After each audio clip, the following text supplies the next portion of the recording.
Right, let's talk about the main thing. I'm conscious of time. I don't think our main topic's going to be as long as usual ones, so we can go on a little bit longer on this. We all, apart from Candy, watched a surprise hit, really. Oh, yes. In my opinion. Prey, which is the prequel to Predator, the Predator franchise. And I don't think we're including Alien versus Predator. That's its own... No, different continuity. Yep. Prey. I'll start with my thoughts on it. Do you know what I really liked about this? Mm-hmm. Its respect for Native American culture. Yes. World building at the beginning. The fact that every person was Native American that played it. Every French person was French that's in it. And every Predator was an alien in it. Every Predator was a Predator in it. So I respect that. I really do. I don't think I love it as much as you guys, but I really liked it. I kind of preferred the Comanche stuff to the actual Predator itself.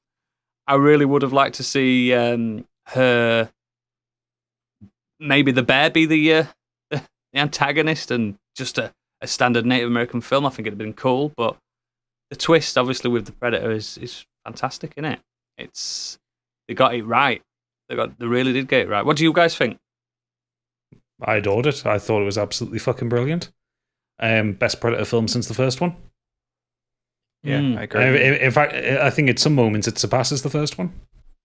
Like the in terms of, like, I guess, skill of direction, cinematography, and stuff like that. Like, the film looks gorgeous.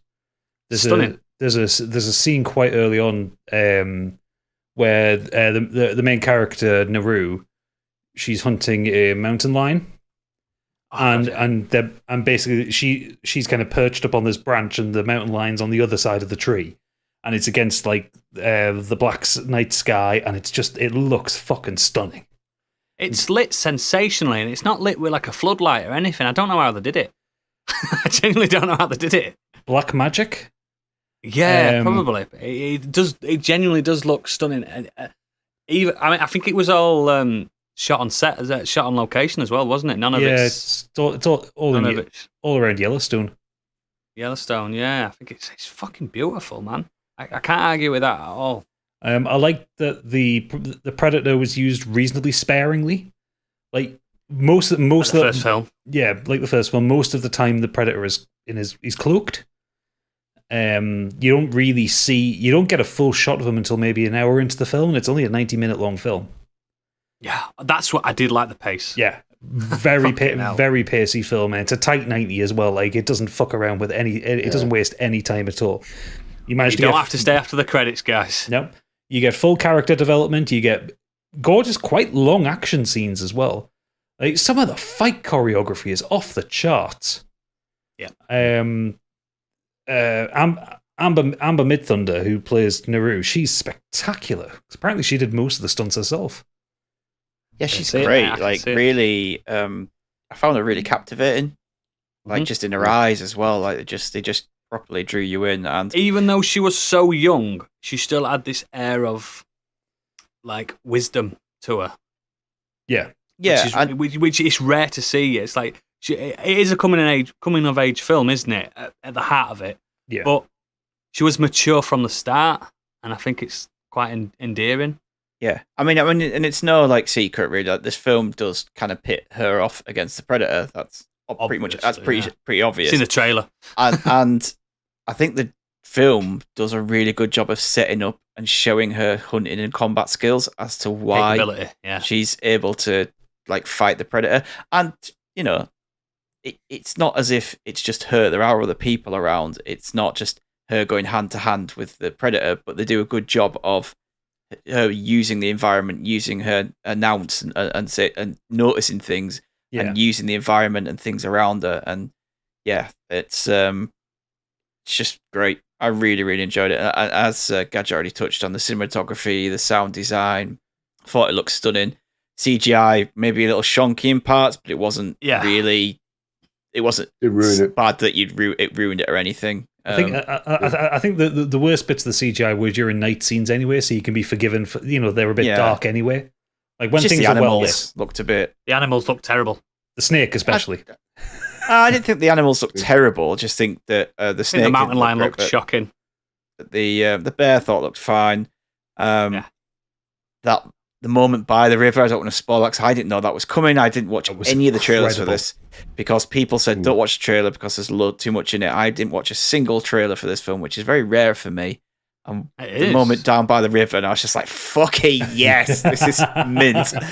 Absolutely loved that bit. So, yeah, I really like them. The idea of pitting them against Native Americans and how do you do that when it's not people with big guns and machine guns and things like that? And I think they did that really well as well. And the way they handled the Predator having more tech, but because it's set in the past, he's not as advanced. He was a primitive version, wasn't he? Yeah, he's not as advanced as the ones we see. His helmet, especially, spoiler alert. In the Predator films we used to.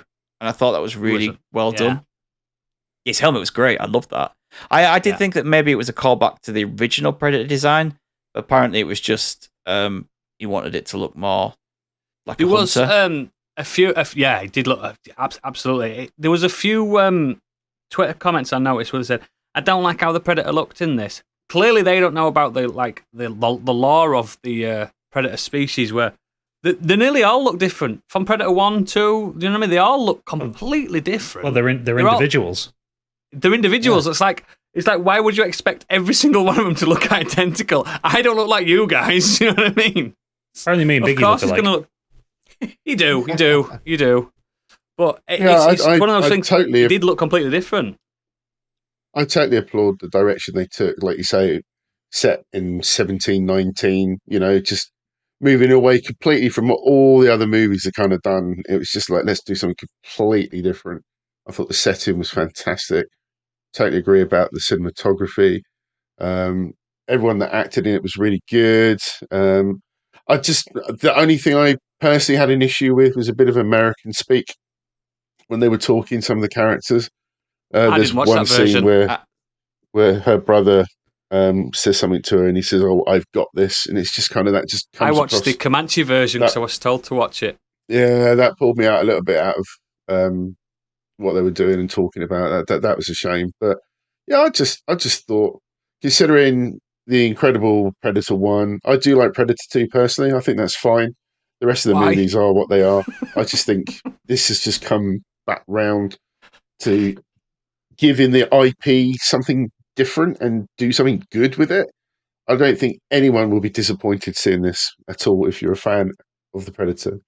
Like you say, after an hour into the movie, we all know, if you've seen the movie before, you know it's going to be a Predator. That's the whole point. You're watching this, you know that there's going to be a Predator in it. So they didn't muck around with trying to hide it too much. It was cloaked, but we knew what it was doing. We knew, the background of what a Predator does.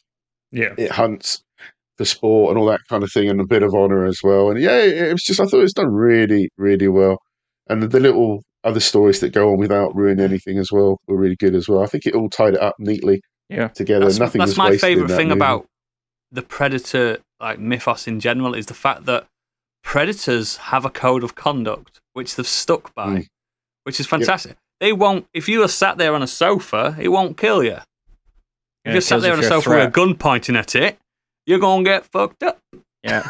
Yeah. And I respect that they respect that. So it was interesting what you said there, Biggie, because the director didn't want people to know this was a Predator film. He wanted people to watch it and the Predator appear and be like, fuck, it's the Predator film. But the studio were like, no, we're not doing that. Yeah, and they give it away with a fucking logo. Yeah. But, I mean, the problem is, that's the whole thing. All four of us would, and as harsh as to say it, all four of us wouldn't have watched this on the weekend it opened if we hadn't known it was a Predator film. Yeah, what a fuck. So that's why. I mean, if I'd have not known it was a Predator film and listened to a review and someone says, watch this film, it's really good and it's got a great twist and you'll be really surprised, I'd watch it. But I you wouldn't break your neck to go and watch it. Yeah, well, I watched it night one because it was a Predator film. It also proves well. It also proves the with the law with the species as well that yes, predators did go back and fight Abraham Lincoln because it's one of the books. So it must have happened. If this happened, that happened. What this shows now is we can put a predator in any time done, and any time mate, they've done it with timeline we do. Do we want a Predator versus Samurai? Yeah, we'll do that. Yeah. Predators versus some 50s gangsters. Yeah, let's do that. I'd love to see Predators in feudal Japan. That would be fucking incredible. Oh yeah. Or Predator versus Jurassic World. Let's just make that happen. It can only improve Jurassic World. There was one thing I wanted to quickly mention was that they also show that, particularly with Naru's character, how she's always learning, and she realizes that the weapons that she uses need something else to make it a bit more effective. And how she comes up with that, something happens to her, she realizes, that's quite useful, turns it into something that she can use, and it's so cool when she does, the way she turns I've got a question. She spends a lot of time trying to get to her chopper, doesn't she? I see. I've got a question because I watched the Comanche version because I was told to watch that, which is dubbed with Comanche language. Which it's not dubbed. They acted each scene twice, once in English, once in Comanche. It's not. It's dubbed. I thought it was dubbed because the lips weren't syncing. Yeah, that's disappointing. I was reading the making of that. They performed each scene twice. There was one subtitle. I think there was a subtitle on it that said, and it's kind of a spoiler alert. I don't know how he said it in the American language version, but I'm imagining it's how I imagine. He said, "If it bleeds, we can kill it." Is that exactly how he said it? Yes. Yeah. You're spoiling it for the people, man. I don't care. It's a fucking one line, but in the Comanche version, I thought, is that just a joke for the subtitle? No. It is in there, and it's said in the English version quite earnestly.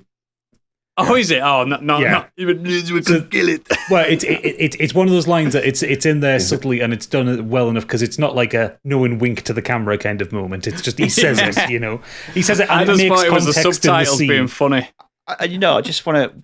One last thing from me on this is obviously a certain corner of the internet as how can a young girl go against a predator and that. The film, as I've said already, perfectly explains how this could happen. Yeah, she's not on her own. When you look back at it, right, none of those big muscular men could take down the predator. Arnold was the only one left, and he had to use his nout and his brains and his teachings of like combat skills to beat it. He didn't beat it hand to hand and with a gun. No. He had to learn how. Nobody has. Yeah, he had to learn how to beat the predator. So it's not. It's easily conceivable that if you know your environment, you know how to hunt, you know how to trap. Every film's done the same thing where when it comes to the final showdown, the Predator's not at his A game. He's not when he's just landed. He's weakened. He's fighting. Lowest of the low. He's been fighting constantly. Same way, even when Danny Glover defies the odds and beats a Predator, it's because he was at his weakest. So there was no point in this film where I thought this is unrealistic that this young girl could take down that Predator because she was a fucking Comanche warrior. Do you know what I mean? Exactly. Of course she could take down a predator. She'd fuck us up. Deadly and all fucking tribe in America. Incels. She'd certainly fuck them up. Yeah, fuck I'm not spoiling this for anybody, but oh my god, there's some of the fighting with the predator and his weapons. Yeah. How good was that? Yeah, man. It's a good film. Yeah, last couple of things I want to say. I like the way that the Comanche warriors were treated, like presented, like the actors themselves presented as people who would be hunters and people who run. Yeah. Like, I was really happy to see that they didn't all look like Arnie, because I was kind of worried for a second there'd be these kind of like Hollywood skinny, weren't they? Hollywood fitness type guys. Well, they're not. They were skinny. They were hunters. They were fast. They were live. You know, tall. I really like that because it's a much better choice than having them Hollywood buff. You know, these were people that their whole lives were people stay at home, gather, people go out hunt because we don't have food every day. That kind of people. Yeah, they can't be muscly. Yeah, and I do need to point out the quality of the dog acting. Yeah, because that dog's cool, best dog, man. Best dog. Because Coco was a very, very good boy. He's a very good boy. Was it called Coco or was it called Coco? Sari or something? I think. Well, I think maybe the actual dog. Sorry. I think that the actual dog, the actor, his name is Coco. Oh, okay. Yeah, Coco's a good dog. Yeah, good dog. Yeah, he was awesome. Excellent. I'm glad. It's weird that it didn't come out in cinemas, but I ain't complaining because I got to watch it. I'm a little sad that I won't get to see it on the big screen because I think it'll look incredible on the big screen. I think it would as well, IMAX. I just didn't think they wanted to have that marketing budget behind it, did they? They didn't want to, just in case. But it's already people are already loving it. Loads of people watched it. forums and people that I know, that my friends who are big cinema buffs, like just have all reviewed it and on Letterboxd and stuff, and 4 of us have watched it. Like I'd like to see the streaming figures when they come out on how well it's done. I reckon it's one of Disney Plus's biggest. I think so as well. It's one of Disney Plus's best reviewed. I mean, it's sitting at 93% on Rotten Tomatoes, and it's that's awesome. It's just over 70 on Metacritic. I'm into it. Did you catch the Easter egg at the end of the credits as well? Yeah, people were saying is it Dan Trachtenberg that made it? Yeah. They were saying should he do another, but I think he's okay just doing this one. Let somebody else tackle another. Yeah. I think Trachtenberg, because he did 10 Cloverfield Lane, he's done this. I think he just needs to kind of just pop around franchises where they've gone off the mark and just fix them. He's got the eye for it. Yeah. Right. He has, hasn't he? He's really got the eye for it. Yeah, give him an Alien film. Let's see what he can do with Alien. I'd take a Trachtenberg Alien. I reckon he'd take it back to basics. Yeah. I like it. I like it.